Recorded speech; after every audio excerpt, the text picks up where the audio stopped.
Hey everyone, welcome back to my story. Figured I might as well share the story about this one time I was working with this fella who had the nickname Lucky. In our opinion, he was everything but lucky.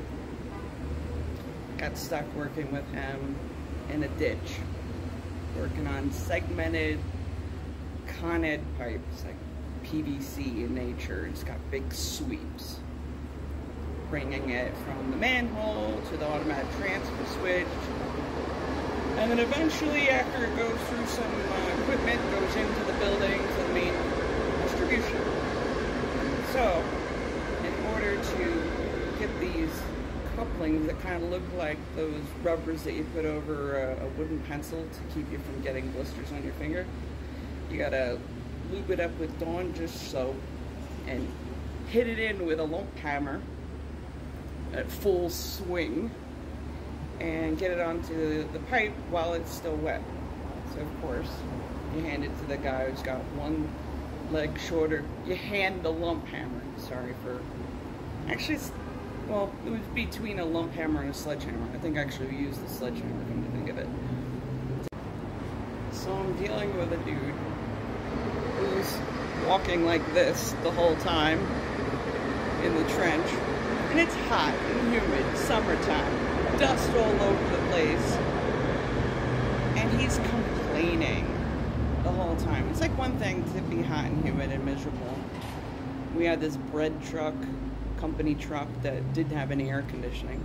So you're sitting there in the bread truck at lunchtime, and I gotta listen to this guy who's been barely in the business a few years tell me about how this is not what he envisioned. So I'm like, what did you envision? He goes, well, I saw this picture of this guy. He had a nice clean outfit on, and he had a tool pouch, and he was screwing in some control wire in this box. And I said, bro, this business is 0 volts to lightning bolts. And if you're gonna sit here and bitch about it all day, maybe this isn't for you. Just suck it up and deal with it, and then go home to your family. So I had asked him, I go, not for nothing, you're pretty much a walking caution tag. Like, I feel like I have to watch myself in addition to watching you, because not only are you gonna get hurt, but you could hurt me in the process.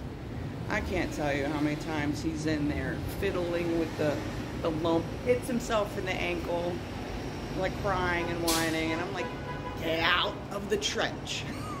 So now I'm doing the work while he's standing outside the trench. I'm just like, why are you here, dude? But from what I heard, still in the business, and I heard he comes at you with some fists if you call him by his nickname. I'm not afraid of him because I can run faster. And if I'm behind him, he won't be able to hear me. And from one side peripheral, he won't be able to see me.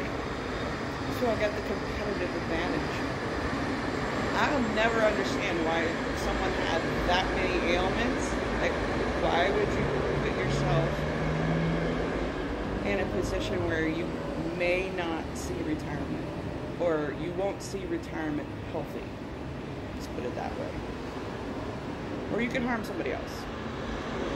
So, my question for you, now that I've shared this lovely story, you ever worked with somebody that you thought might actually involve you in their own homicide?